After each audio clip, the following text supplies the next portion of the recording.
Captain Rachel Morrison's boots clicked against the polished deck of the ETS Archimedes as she completed her 20th lap around the bridge.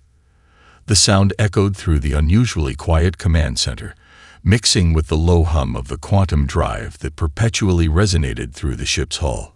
She paused at the tactical display, where the holographic representation of their solar system painted her face in an ethereal blue glow. "Status update on the Ganymede Defense Fleet," she asked, though she already knew the answer. The silence from her communications officer, Lieutenant Sarah Peters, lasted a heartbeat too long. "Gone, Captain. Last transmission indicated they managed to evacuate 60% of the civilian population before." Peters' voice cracked slightly. "Before going dark." Morrison nodded, her jaw clenched tight. The Ganymede fleet had been Earth's second-largest defensive force. 12 ships, including 2 heavy cruisers. Now they were just more debris floating in the void, joining the wreckage of humanity's other attempted defensive actions. "Time until the Chirolithian Armada reaches Mars orbit?" she asked, turning to face her tactical officer. 43 hours, 17 minutes, Captain," Lieutenant Commander James Wilson responded, his dark fingers dancing across his console. "Their trajectory remains unchanged. They're not even trying to hide their approach vector." "Why would they?" Morrison muttered. "We've yet to pose any real threat to them." The Archimedes, Earth's most advanced stealth destroyer, had been controversial from the moment of its conception. The quantum drive that powered it was theoretical technology at best, and the cost of construction had nearly sparked a civil war in the Earth Defense Coalition. Now it was humanity's last card to play. "Engineering. Talk to me about the QD," Morrison called over the intercom. Chief Engineer Marcus Chen's response was immediate, his voice tight with stress. "The quantum drive is stable, Captain, but we're still getting those strange harmonic fluctuations whenever we push it past 60%. Dr. Hayes says it's normal, but..." He trailed off, leaving unspoken his distrust of their theoretical physicists' assurances. Morrison moved to the center of the bridge, her hand resting on the captain's chair but not sitting. The experimental ship had been her command for 18 months, and still that chair felt more like a throne of responsibility than a seat of authority. "Put the Armada on main display," she ordered. The holographic representation shifted, zooming out to show the approaching Chirolithian fleet, 317 ships, moving in perfect formation. Their biomechanical vessels looked like massive angular insects, their hulls pulsing with an internal light that made them appear alive. In many ways they were. "Look at them," Wilson whispered. "Perfect spacing, perfect alignment. Even their energy signatures are synchronized." Morrison narrowed her eyes, studying the display. The Chirolithians' greatest strength was their hive-mind tactical network, every ship acting as one, every decision made with perfect unity. It had made them unstoppable thus far, their coordinated attacks overwhelming every human defense strategy. "Dr. Hayes to the bridge," Morrison called suddenly, an idea forming in her mind. The quantum physicist arrived moments later, her disheveled appearance suggesting she'd been deep in calculations. "Captain," Hayes asked, pushing her glasses up her nose. "The quantum drive. You said it creates microscopic distortions in space-time when we engage it, correct?" "Yes, though we've managed to minimize the effect in normal operations." Morrison turned back to the tactical display, a grim smile forming on her face. "What if we didn't want to minimize it? What if we wanted to maximize those distortions?" Hayes' eyes widened as she caught the captain's meaning. "You want to use the drive as a weapon, but the calculations alone would take..." "We have 43 hours, Morrison cut her off. "Less, if we want to intercept them before they reach Mars." She finally sat in her captain's chair, her posture straight, her decision made. "Get me everything you can on how those distortions might affect their neural network.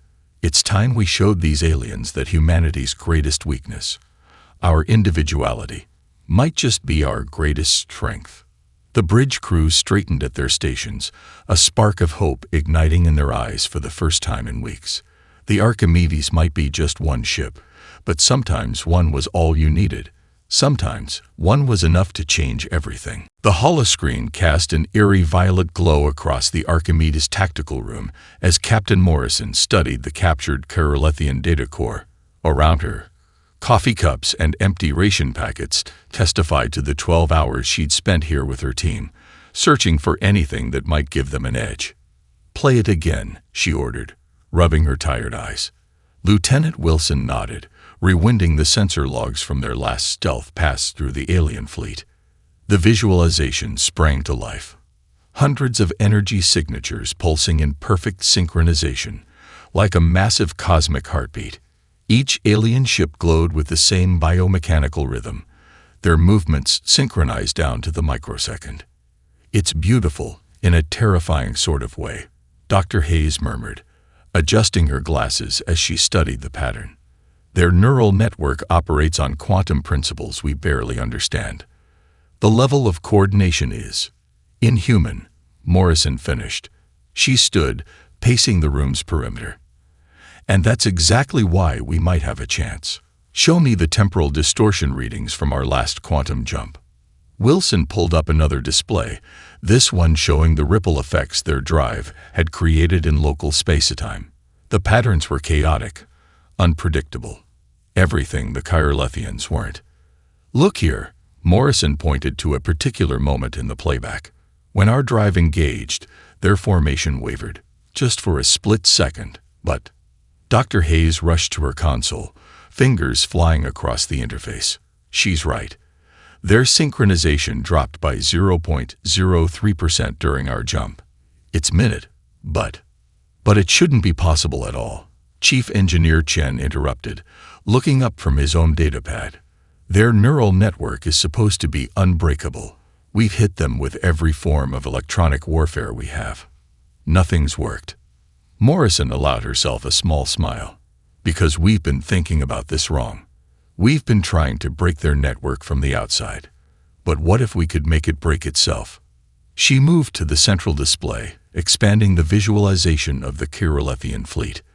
"Look at how they move. Every ship responds to threats instantaneously because they're all connected, all part of the same consciousness. It's their strength, but it's also a single point of failure," Hayes breathed, catching on. "If we could introduce enough quantum interference, their perfect synchronization would become their perfect weakness." Wilson finished, excitement creeping into his voice. Morrison nodded, her exhaustion momentarily forgotten.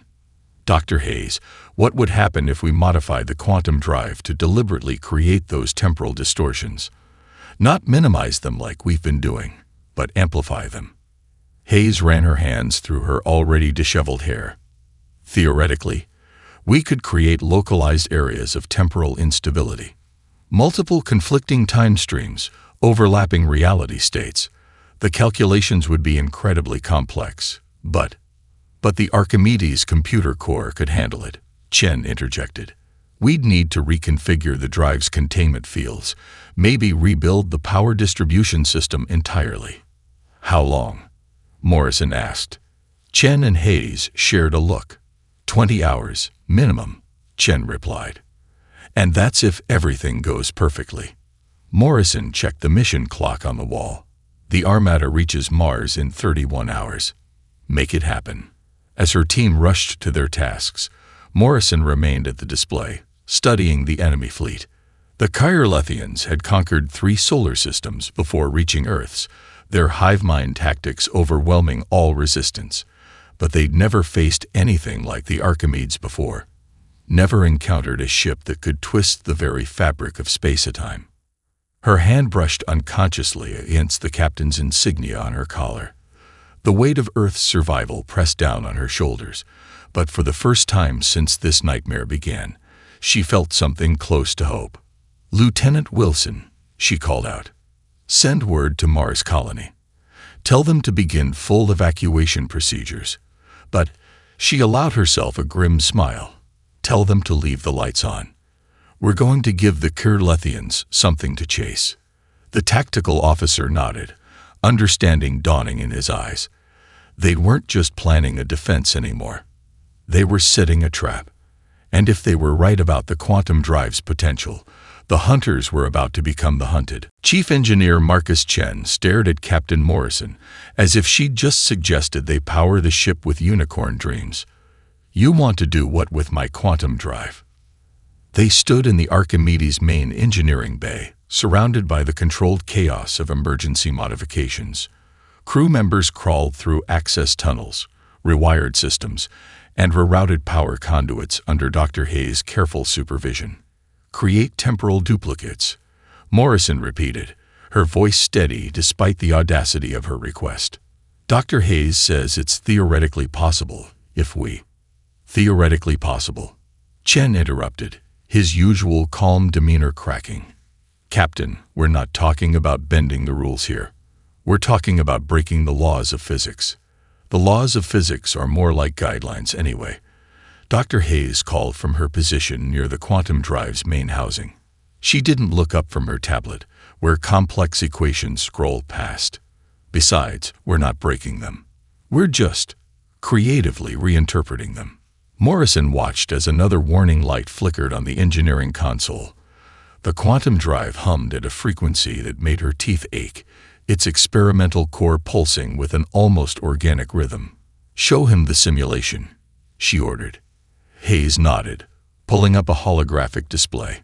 The blue projection showed the Archimedes splitting into multiple copies, each one as solid as the original until the moment of impact. The quantum drive doesn't just bend space, she explained. It creates microscopic folds in space-time itself. If we modify the containment field to exploit those folds, we can create temporal echoes. Chen finished, his engineering mind already racing ahead. But the power requirements would be astronomical. And the structural stress on the ship will be significant, Hayes admitted. But we've run the numbers. The hull can take it, at least for short bursts. Morrison stepped closer to the quantum drive, watching its swirling energy patterns. How long until we can test it? Chen ran calculations on his pad, frowning. 4 hours for the initial modifications. But Captain, he hesitated. This is the kind of thing that gets entire engineering teams quietly disappeared into black sites. The quantum drive was experimental enough before. This is our only chance, Morrison finished. The Chirolithians are 12 hours from Mars orbit. We're out of options and out of time. The ship shuddered slightly as another power surge ran through the modified systems. In the corner, Lieutenant Rodriguez worked frantically to stabilize the energy flow, his hands dancing across 3 different control panels.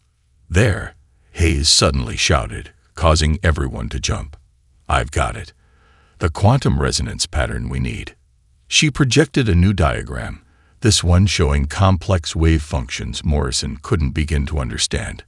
If we modulate the drive's output to match this frequency, we should be able to create stable duplicates for up to 30 seconds at a time. Should? Chen asked, raising an eyebrow. Would you prefer I lie and say I'm certain? Morrison raised a hand, cutting off their brewing argument. How do we test it? Hayes and Chen shared a look. The asteroid belt, Chen finally said. Minimal risk if something goes wrong, and plenty of targets to practice with. And if something goes right, Rodriguez called from his station. What exactly happens when we start playing around with temporal duplicates? We find out if we can turn one ship into a fleet, Morrison answered. Plot a course to the asteroid belt. Maximum stealth. We've got one shot at this, people. Let's make it count. As her crew rushed to their positions, Morrison caught a glimpse of Earth through one of the observation ports. The blue marble hung distant but distinct against the starfield, everything they were fighting to protect contained in that fragile sphere. Captain, Hayes said quietly, stepping up beside her. You should know, each duplicate we create will leave tears in the local space-time fabric. Small ones, but they'll add up. Morrison nodded. How bad? Unknown. We're in uncharted territory here. Morrison squared her shoulders. Then we'd better make sure we chart it correctly. Begin the test sequence. Let's see if we can teach these aliens the true meaning of chaos. Behind them, the quantum drive's hum changed pitch, rising to a sound that seemed to exist just on the edge of human hearing. The dance with shadows was about to begin. Multiple temporal signatures stabilizing. Lieutenant Rodriguez's voice cut through the tense atmosphere on the bridge. We have 5 solid duplicates, holding steady. Captain Morrison watched as the tactical display showed 5 identical versions of the Archimedes materializing around her ship. Each phantom vessel was indistinguishable from the original, down to the last energy signature. The sight was both beautiful and terrifying, like watching reality itself fragment into mirrors. Chirolithian response, she demanded, gripping her chair's armrests. They're adjusting formation, Wilson reported, his voice tight with excitement. Their entire fleet is reacting to all 5 signatures simultaneously. They can't tell which one is real. The enemy armada's perfect geometric formation rippled as hundreds of ships attempted to track multiple threats at once. Their biomechanical vessels pulsed with increased energy as their hive mind tried to process the impossible sensor data. Now, Morrison ordered, execute attack pattern Echo 7. The original Archimedes and its temporal duplicates moved in perfect asymmetry, each ship taking a different vector toward the Chirolithian fleet. Morrison had drilled this maneuver countless times in the asteroid belt, but this was different. This was real. Enemy ships firing. Peters called out. Synchronized volley across all vectors. Morrison allowed herself a grim smile as hundreds of energy beams lanced through space and passed harmlessly through 4 of the Archimedes signatures. The real ship had already changed position, using the temporal duplicates as cover. Return fire, she commanded. All phantom ships, full tactical display. The Archimedes and its duplicates lit up their weapons systems simultaneously. The Chirolithian fleet, programmed to respond to all threats equally, split their defensive coverage 5 ways. It was the opening they needed. Direct hit on their command node, Wilson shouted as the real Archimedes weapons found their mark. The targeted alien vessel's hull cracked, its biological components writhing in space. But victory was short-lived. A warning klaxon blared through the bridge, its tone urgent and unfamiliar. Quantum drive stability critical. Chen's voice crackled over the comm. The power draw is exceeding safety limits. We're seeing microscopic tears in local space-time. Morrison watched as one of their phantom ships flickered and dissolved. Then another. Time until drive failure. 3 minutes at current output, Hayes responded, her fingers flying across her console. The tears are spreading faster than predicted. They're creating some kind of cascading effect in the quantum field. The remaining duplicates wavered like heat mirages. Through the view screen, Morrison could see the Chirolithian fleet regaining its cohesion, adapting to their trick more quickly than expected. Their hive mind is compensating, Wilson reported. They're developing new targeting algorithms in real time. Incoming fire solutions are improving. An energy beam grazed the Archimedes port shield, the near miss sending tremors through the hull.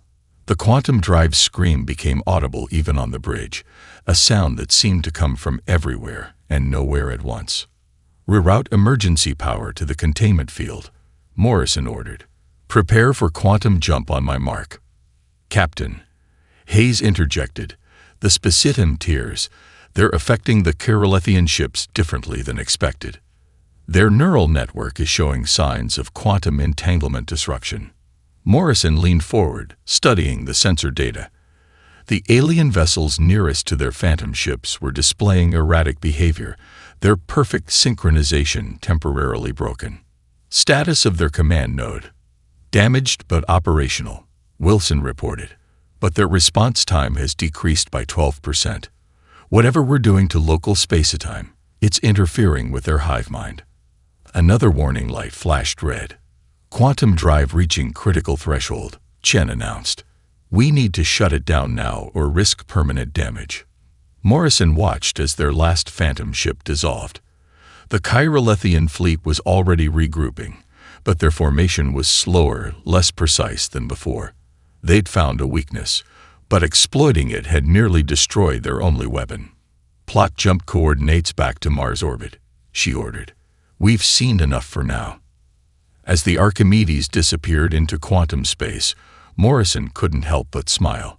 They'd bloodied the nose of a supposedly invincible enemy, but more importantly, they'd proven their theory correct. The question now was, could they survive pushing it to its ultimate conclusion? In the drive room, the quantum core pulsed with an angry red glow, its systems strained beyond their design limits. They'd won their first skirmish, but the real battle, and its true cost, still lay ahead. "Something's wrong with Deck 3, Lieutenant Peters announced, her voice shaking slightly. "The maintenance crew reports time is moving differently there." Dr. Hayes rushed to the sensor display, adjusting her glasses as she studied the readings. The numbers shouldn't have been possible. Chronometric distortions that violated every known law of physics. She glanced at Captain Morrison, who stood at the main viewport, watching the distant shape of Mars growing larger. "How different?" Morrison asked, not turning around. "They spent 5 minutes replacing a power coupling," Peters replied. "But according to ship's time, they were there for almost an hour." The quantum drive's hum had changed since their battle with the Kerolithian fleet. What was once a clean, singular tone now contained harmonics that set teeth on edge and made sleep impossible. Chief Engineer Chen claimed he could feel it in his bones. "Show me the spatial mapping," Hayes requested, pulling up a 3-dimensional diagram of the Archimedes. Colored patches indicated areas of temporal distortion, spreading like cancer through the ship's decks.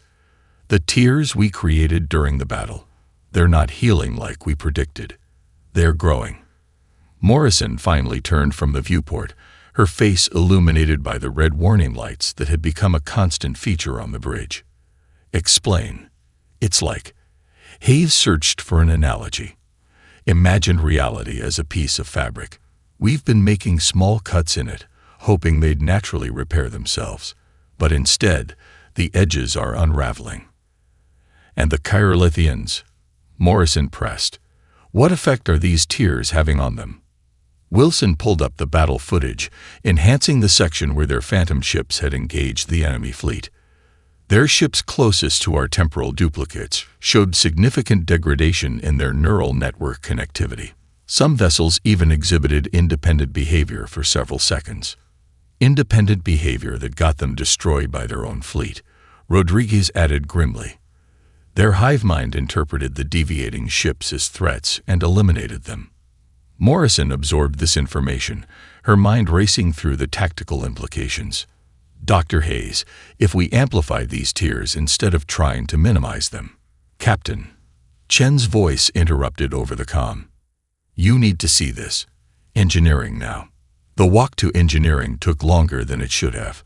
Temporal distortions made some corridors feel endless, while others seemed to compress into impossibly short distances. When they arrived, Chen was standing before the quantum drive's housing, his face illuminated by its pulsing core. "Watch," he said, tossing a spare bolt into the air near the drive. The bolt fell, but not in a straight line. Its path curved and twisted, as if gravity itself couldn't decide which way was down. When it finally hit the deck, it bounced twice, the second bounce occurring slightly before the first. "The drive is bleeding quantum uncertainty into local space," Hayes whispered, her scientific detachment cracking. "These effects, they're beyond anything we theorized." Morrison stepped closer to the quantum drive, feeling the temporal distortions wash over her like waves. "Can we control it?" "Control it?" Chen laughed, an edge of hysteria in his voice. "Captain, we're lucky we can still measure it.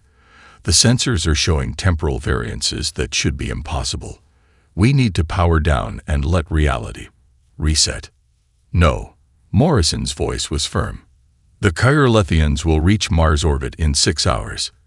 If these tears affect their neural network like we saw in battle, then we might be able to create a cascade failure in their entire fleet." Hayes finished, catching on. "But Captain, the cost." She gestured to the twisted space around them. We don't know how far these distortions will spread. We could end up ripping apart the fabric of space-time itself. Morrison watched the bolt on the deck vibrate in contradiction to physics, existing in multiple states simultaneously. Through the viewport, she could see Mars hanging red and expectant. Somewhere beyond it, the largest alien fleet humanity had ever encountered was advancing, unstoppable and implacable. Calculate how many temporal duplicates we would need, she ordered, to create a disruption field large enough to envelope their entire fleet. And get me a damage assessment of what that would do to local space. As her officers rushed to comply, Morrison placed her hand against the quantum drive's housing, feeling its discordant rhythms. They were about to attempt something that violated the fundamental laws of universe. The question was, would the universe forgive them for it? Lieutenant Carlos Rodriguez stared at his quantum fluctuation readings for the third time, barely daring to breathe. The numbers couldn't be right, but they kept showing the same pattern. "Captain," he called out, his voice cracking slightly. I think you need to see this." Morrison crossed the bridge in 4 quick strides, leaning over his station. The holographic display showed a complex web of energy patterns spreading through space like a spider's web gone mad. At its center, the Chirolithian ships affected by their last attack glowed an angry red. "Explain," she ordered. The temporal tiers were creating. Rodriguez pointed to a particular cluster of data. They're not just disrupting their neural network. They're infecting it. Like a virus. Dr. Hayes practically ran to their station, her eyes widening as she absorbed the data. "Of course," she breathed. "Their hive mind operates on quantum principles. When our temporal duplicates create tiers in space-time, the tiers create cascading errors through their entire system," Morrison finished, "like introducing a mathematical impossibility into a computer program." The bridge fell silent except for the ever-present discordant hum of the quantum drive. Through the main viewport, Mars hung like a red jewel against the void. The Chirolithian fleet would reach orbit in less than 2 hours. "Show me the simulation again," Morrison commanded. Full tactical display. The holographic projection sprang to life, showing their previous engagement.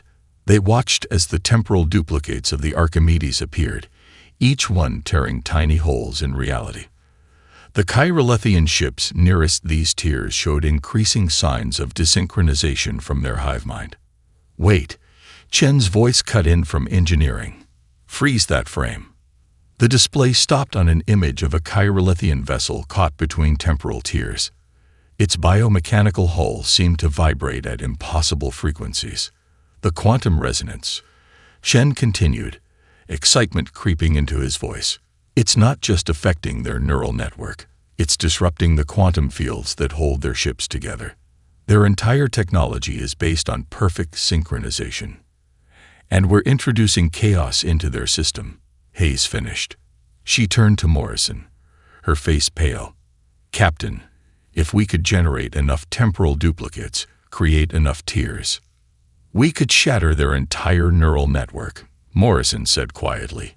"Not just disrupt it. Break it completely." "There's a catch." Chen's voice was grim. "The calculations. To generate that many duplicates, maintain them long enough to create a large enough field of temporal tiers. The quantum drive would have to be pushed far beyond its safety limits.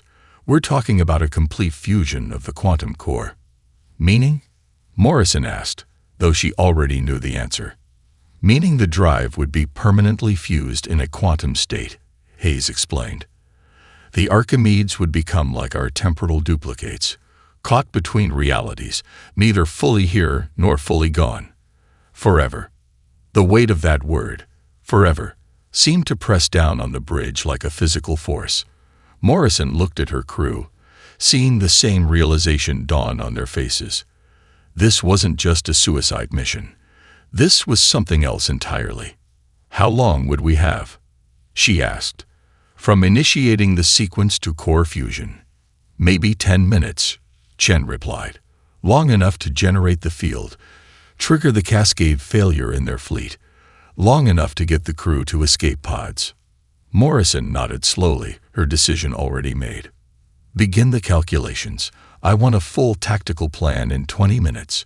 She turned to address the bridge crew. What we're about to attempt goes beyond any military action in human history. We're not just risking our lives. We're risking the very fabric of space-time itself. If anyone wants to transfer to the evacuation teams, now is the time. Not a single crew member moved.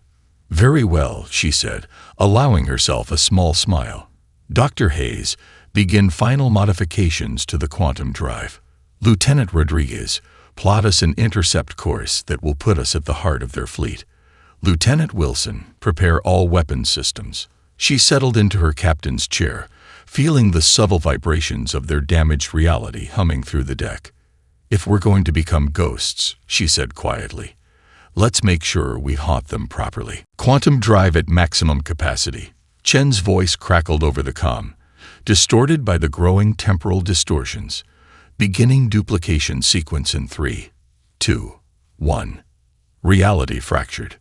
Where there was one Archimedes, suddenly there were dozens, then hundreds, each one as solid as the original, each tearing new holes in the fabric of space-time. Captain Morrison watched as the tactical display struggled to track their own duplicates, the number growing exponentially. 1,000 temporal signatures detected, Wilson reported, his voice filled with awe. 2,000, 3,000. The Chirolithian fleet responded immediately, their perfect formation shifting to engage the impossible threat. Energy weapons lanced out in precisely coordinated patterns, but the temporal duplicates were everywhere and nowhere, each one existing in multiple states simultaneously. Their hive mind is attempting to compensate, Hayes called out, her eyes fixed on the quantum readings. But the temporal tiers are spreading through their network faster than they can adapt. Morrison gripped her chair as reality buckled around them. Through the viewport, she could see their phantom fleet performing an impossible dance, each copy moving independently yet part of a greater pattern. The space around the Chirolithian Armada began to warp and twist. First signs of neural network degradation detected. Rodriguez shouted over the increasing whine of the quantum drive. 20% of their fleet showing synchronization errors. The bridge lighting flickered as another power surge ripped through the ship. Warning klaxons blared from every station. Quantum core temperature critical, Chen reported. 5 minutes until permanent fusion. We need to start crew evacuations now. Morrison nodded grimly. Sound general quarters. Begin emergency evacuation protocols. She turned to her bridge crew. Get to your designated escape pods. That's an order. Captain. Wilson began to protest, but she cut him off. Someone needs to tell Earth how to fight them, she said firmly. Now go. As her crew reluctantly headed for the evacuation points, Morrison turned back to the tactical display. The Chirolithian fleet was in chaos. Ships fired on their own allies, their perfect formation shattered by quantum uncertainty. Where the temporal tiers were thickest, alien vessels simply ceased to exist, their quantum-based technology unable to maintain coherence.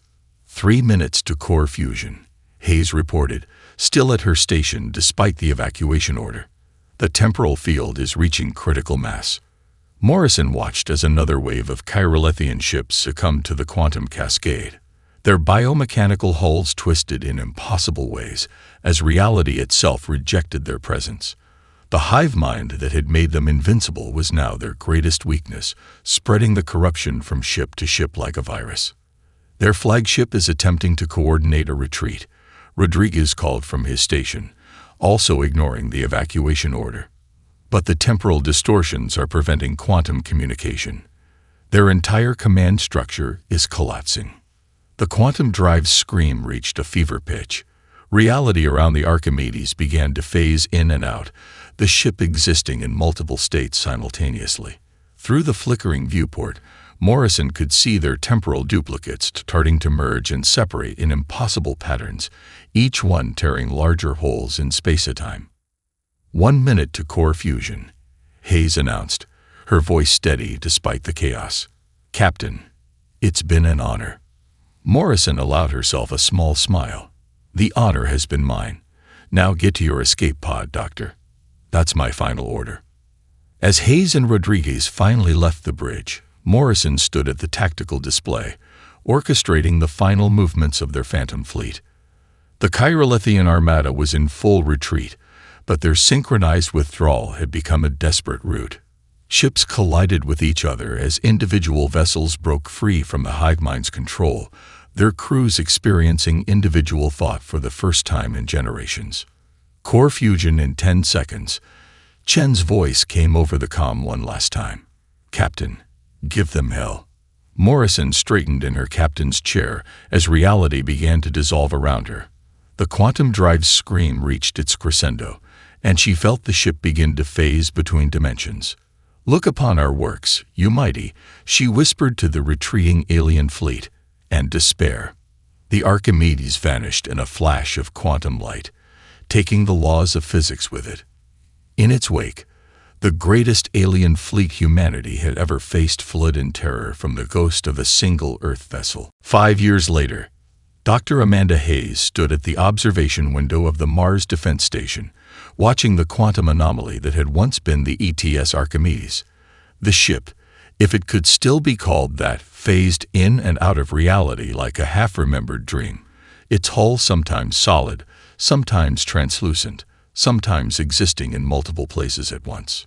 "The latest sensor readings, Doctor," her assistant said, holding out a data pad.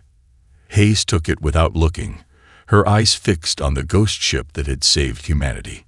"Still maintaining the same patrol pattern," she murmured, finally glancing at the numbers. Even after all this time, the Archimedes had never truly disappeared after that final battle. Instead, it had become something else, a quantum phantom that defied the laws of physics. It appeared in random locations throughout Earth's solar system, always near positions of strategic importance, always watching. "Admiral Wilson is here for the anniversary briefing," her assistant added quietly. Hayes nodded, straightening her uniform jacket.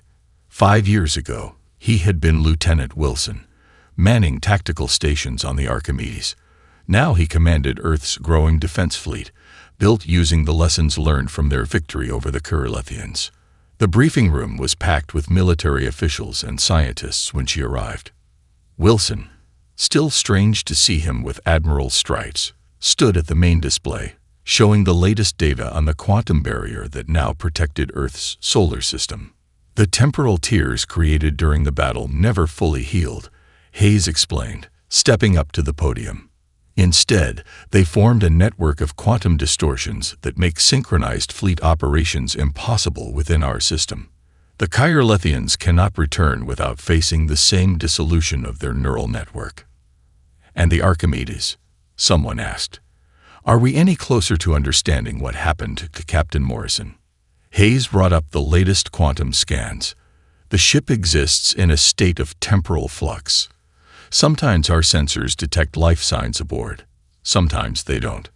Sometimes they detect hundreds of crew members, echoes from different timelines, all existing simultaneously." "And the transmissions?" Wilson asked quietly. Hayes hesitated. The quantum broadcasts had begun 3 years ago. Brief, fragmented messages picked up by stations throughout the system. Most were tactical data, sensor readings of potential threats. "But sometimes, we received another one last week," she said, queuing up the recording. Static filled the room, then resolved into a familiar voice. "Patrol Sector 7 clear. Temporal barrier holding. Earth is safe. We remain vigilant." Captain Morrison's voice, as clear as the day she had ordered her crew to evacuate. The timestamp on the transmission was from 6 hours in the future. "She's still protecting us," Wilson said softly. "They all are. The ship, the quantum drive, the temporal duplicates, they've become our guardian angels." Hayes brought up the last image they had of the Archimedes before its transformation. The proud destroyer that had become humanity's last hope. Now the legend that inspired a new generation of defenders. "The Chirolithians never understood what they were really fighting," she said. "They believed in perfect unity, in the power of many acting as one. But they never grasped that true strength comes from individual choice. From a captain choosing to sacrifice everything to save her world, from a crew choosing to follow her into the impossible.